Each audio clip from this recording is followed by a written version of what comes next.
مولاي صل وسلم دائما أبدا على حبيبك خير الخلق كلهم مولاي.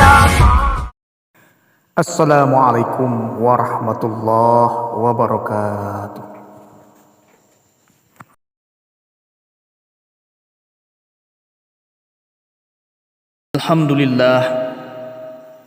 Alhamdulillahillazi khalaqal mauta wal hayata liyabluwakum ayyukum ahsanu amala.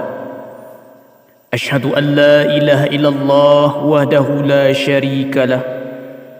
Wa ashhadu anna Muhammadan abduhu wa rasuluh. Allahumma salli ala sayyidina Muhammadin nabiyil ummi wa ala alihi wa sahbihi wa barik wa sallim. Faya ibadallah, usikum wa nafsi wa iyaya bitaqwallah faqad fazal muttaqun. Faqala Allah Ta'ala fil Qur'anil Karim wa huwa asdaqul qailin. A'udzu billahi minasyaitonir rajim. Bismillahirrahmanirrahim. Ya ayyuhallazina amanu taqullaha haqqa tuqatih wa la tamutunna illa wa antum muslimun. Faqala ta'ala fi ayatil ukhra, ya ayyuhallazina amanu taqullaha wa qulu qawlan sadida yuslih lakum a'malakum wa yaghfir lakum dzunubakum wa may yuti'illaha wa rasulahu faqad faza fawzan 'azima. Shadaqallahul 'azim. Hadirin jamaah Jumat, para tamu Allah yang sama-sama mengharapkan ridha Allah Subhanahu wa taala. Alhamdulillah, segala puji bagi Allah yang telah begitu banyak memberikan nikmat-Nya kepada kita. Di tengah-tengah kesibukan kita beraktivitas, kita masih Allah berikan kesempatan hidup dan duduk bersimpuh di rumahnya di siang Jumat nan mulia ini dalam rangka melaksanakan salah satu kewajiban, yakni salat fardu Jumat. Semoga dengan melaksanakan salat Jumat ini seluruh dosa dan kesalahan kita diampuni oleh Allah Subhanahu wa taala. Salawat dan salam semoga selalu tercurah, terlimpahkan kepada Nabi yang paling kita rindukan, Nabi yang sangat kita harapkan di akhirat kelak berjumpa dengan beliau, dan yang paling sangat kita harapkan adalah syafaat dari beliau. Beliaulah Nabi Muhammad sallallahu alaihi wasallam. Selanjutnya, marilah kita semua meningkatkan iman dan takwa kita kepada Allah Subhanahu wa taala dengan melaksanakan segala apapun yang Allah perintahkan dan meninggalkan sejauh-jauhnya segala apapun yang dilarang oleh Allah Subhanahu wa taala. Hadirin jamaah Jumat rahimakumullah. Hari berganti hari, akan datang suatu saat, akan datang suatu masa di mana hidup kita ini akan berakhir. Perjalanan waktu adalah menunjukkan semakin dekat dengan akhir hayat kita. Suatu saat kita akan meninggalkan dunia ini. Mau tidak mau, suka atau tidak suka, kita pasti akan melewati suatu pintu yang bernama kematian.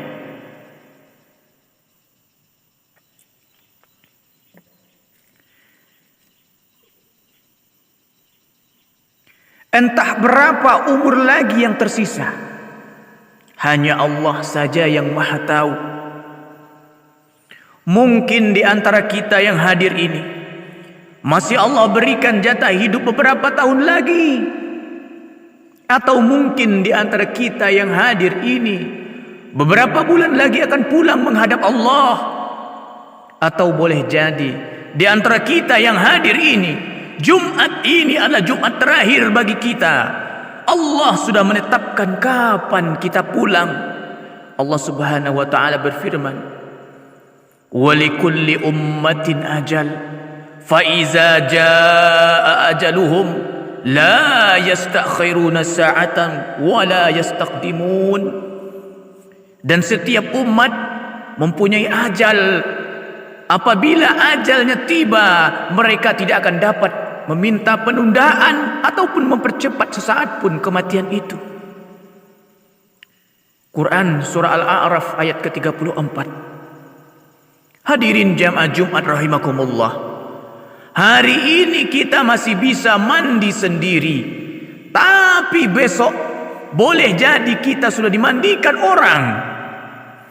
Hari ini kita masih bisa berbaju berpakaian sendiri, tapi besok adakah jaminan bahwa kita masih bisa memakai pakaian itu sendiri? Dan pakaian terakhir kita adalah kain kafan. Hari ini kita masih bisa berjalan sendiri, tapi boleh jadi besok kita sudah diantar ke tempat peristirahatan kita yang terakhir, ke liang lahat. Hadirin jamaah Jumat rahimakumullah. Allah merahasiakan 3 hal dalam kematian. Yang pertama, Allah rahasiakan waktu kematian. Supaya apa? Supaya kita selalu siap kapanpun kita mati. 120 hari kita dalam perut ibu kita, Allah sudah menuliskan jatah hidup kita di dunia ini. Dan kita tidak akan mati kecuali hanya satu sebab, yaitu jatah hidup kita di dunia telah selesai. Orang yang kejatuhan pesawat, tenggelam di lautan, ada yang masih hidup, itu karena jatah hidupnya di dunia belum selesai. Malaikat maut pasti akan menemukan kita dimanapun kita berada, dimanapun kita melarikan diri. Malaikat maut itu akan datang menemui kita. Tidak ada yang tempat untuk kita lari. Allah berfirman dalam surah Al-Jumu'ah ayat ke-8. Qul innal mauta allazi tafirruna minhu fa innahu mulakikum summa turadduna ila alimil ghaibi wasyahadah fayunabbi'ukum bima kuntum ta'malun. Katakanlah, sesungguhnya kematian yang kamu lari daripadanya, ia pasti menemui kamu. Kemudian kamu akan dikembalikan kepada Allah yang maha mengetahui yang gaib dan yang nyata. Lalu Dia beritakan kepadamu apa yang telah kamu kerjakan. Hadirin jamaah Jumat rahimakumullah.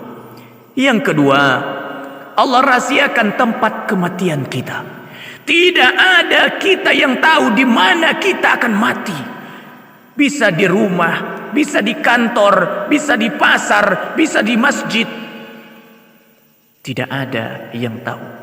Allahu a'lam, hanya Allah yang tahu. Kemudian yang ketiga, Allah rahasiakan cara kematian kita.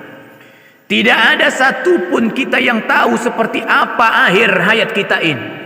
Tapi itu bukanlah urusan kita. Semua itu adalah urusan Allah yang menciptakan kita, yang memiliki diri kita ini.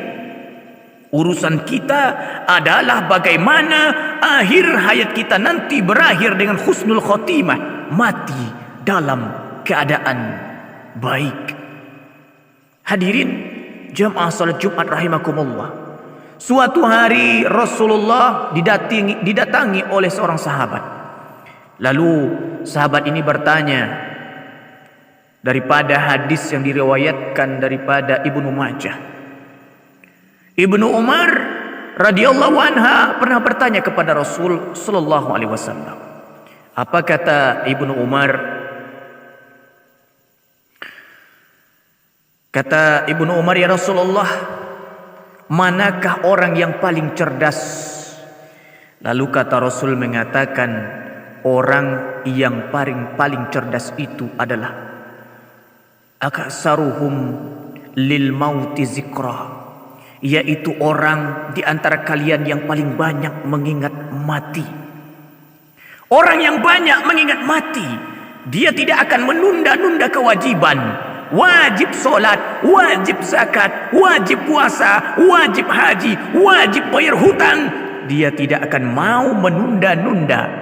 Kenapa?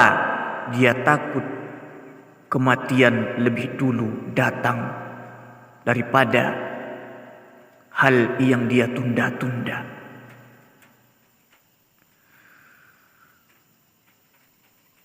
Menunda hutang